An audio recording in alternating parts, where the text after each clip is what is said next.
It's happened again. Hades 2 now has the highest 2025 review score on Metacritic. And guess what? Indies now own the top 4 new releases of the year. Not 1, not 2, the top 4. The first proper AAA game on the list is number 6, Donkey Kong Bananza, getting embarrassed by teams a fraction of the size, charging half the price, and making much better games. I've been saying this for months. AAA is finished, and 2025 just put the final nail in the coffin. Let me show you how crazy this actually is. As of today, the top 5 new releases of 2025 on Metacritic are Hades 2 at 94, Clair Obscur Expedition 33 at 93, Hollow Knight Silksong at 92, Blueprints also at 92, and Split Fiction at 91, which, by the way, was published through EA Originals, which is the indie arm of EA, meaning even they had to give a small AA team full creative control to even crack the top 5. The first traditional AAA release on the list is Donkey Kong Bananza, and here's the bit that should make every publisher squirm and cry. Combine the budgets of those top 4 indie games and you're still nowhere near what the average AAA game costs to make. It's truly insane. And this isn't a coincidence, it's a pattern. AAA just can't keep up, and for anyone with half a brain, it's clear why. Indie teams make focused games with original ideas, take risks, they often test in early access, fix stuff that's broken, build trust with players, make games that people actually want to play, get solid reviews, profit. Couldn't be more simple. AAA, well, we all know by now they make massive games as wide as a lake with the depth of a puddle. Too many half-baked features, run everything through committees, the boardroom, the spreadsheets, chasing the latest addiction psychology, get mid-reviews, sell games but not nearly enough to cover their ridiculously bloated budgets, lay off half the developers to cover the cost, rinse and repeat. All this instead of just making a good game. It couldn't be any clearer today. Money can buy a flashy trailer, but it can't buy innovation. It can't buy passion. It can't buy good taste. If you're designing for daily logins instead of fun, you're designing to fail. And the most recent proof of that is Hades 2 just showed everyone exactly how it's done. Supergiant spent over a year in early access, letting players test it, giving feedback, fixing what didn't work. Greg Kasavin, the creative director, said that being a small studio means they can fail 50 times a week to get to the good stuff. Imagine that, actually improving your game based on what works and what doesn't, rather than shipping a game that's just good enough because spending any more time on development would add additional costs. The result is a gameplay loop so good it's genuinely addictive, not because we've been psyoped to keep logging in, not because we have to complete the battle pass, but because playing it is actually fun. Every death teaches you something, every run feels different, every upgrade matters. And this is exactly what happens when you ship a game because it's ready, not because shareholders need their bonuses to buy another Ferrari. The crazy part is I can't even think of a single 2025 AAA game that even comes close to the level of these top indie games. A few years ago that was completely unheard of. Let me show you just how embarrassing this is. Take Borderlands 4. Estimated cost of development was around 200 to 300 million. The review score was 82. Worse than every single indie in the top 4. And the real insult, Hades 2 cost you 25 quid. Silksong is 16 quid. Blueprints is 25 quid. Add them all up and you're still paying the same, if not less than one AAA game. So let me get this straight, smaller teams making better games for a fraction of the development cost, selling them for half the price. Meanwhile, AAA spends hundreds of millions and somehow delivers worse games that cost more and perform worse. Make it make sense. But despite all of this evidence, AAA keeps telling us you can't make quality games without live service addiction, that our expectations are too high, that we need battle passes and cosmetics to help keep these billion-dollar studios alive. Well, 2025 just told them to jog on, do one. It's done.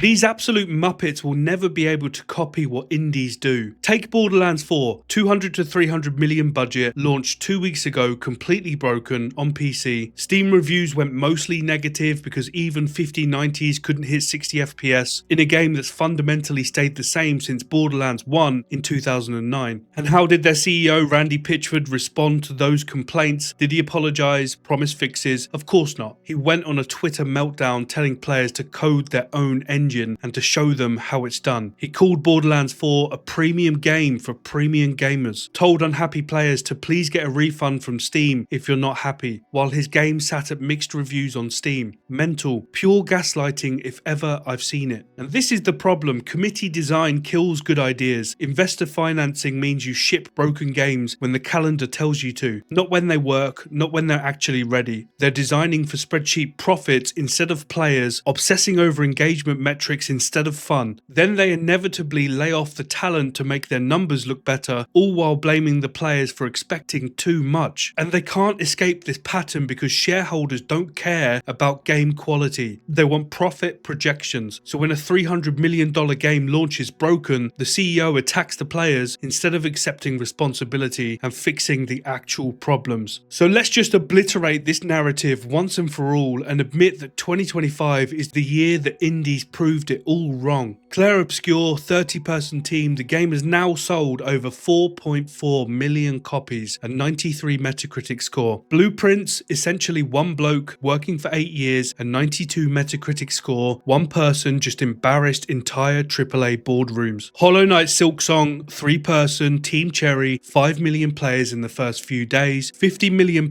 in revenue on Steam alone, 92 Metacritic score, crashed Steam because too many players wanted to buy it at launch. So there's your evidence. Small teams, focused games, working products, happy players, millions sold. Meanwhile, every AAA release this year fails all of the things that make indies so successful. A mess of half-baked features, they promise fixes after the game's already out and you've already paid, FOMO everywhere, daily login bonuses, battle pass timers, fear of missing out, boring, uninspired, and they ship broken to hit quarterly deadlines. All the shiny trailers, sponsored streams and ad campaigns in the world can't fix broken fundamentals. Not anymore. Not in 2025. It's done. Which brings us to the real problem here, trust. Because when the fundamental game design is broken, charging 70 quid becomes insulting. Indies charge less because they have to earn our trust with every release. No brand recognition, no marketing budget, just here's our game, we hope you like it. And when we pay £25 for Hades 2, we get 80 plus hours of content, developers who actually listen and most importantly care. AAA charges double, if not triple, the price because they think their brand name alone is worth the cost. When you know you're not getting a finished game that works with no microtransactions, no season passes, no FOMO, price becomes irrelevant. When you expect to be milked for more money after already paying full price, every penny feels like a gamble on a slot machine that's always rigged against you. 2025 is the year everything changed. Small teams, tight scopes, ruthless attention to detail. They're not just beating AAA on quality and price, they're proving the entire corporate model is broken. This is the moment everything changes. We're winning this fight. Every indie game you buy, every AAA disaster you skip, every time you support a small team over a massive corporation, you're voting for better games. Keep doing it. Thanks so much for watching, appreciate you. If you want more gaming industry news and takedowns, check out these videos on screen and don't forget to like, comment and subscribe. It all really helps the channel out massively. Thanks again, I'll see you in the next one.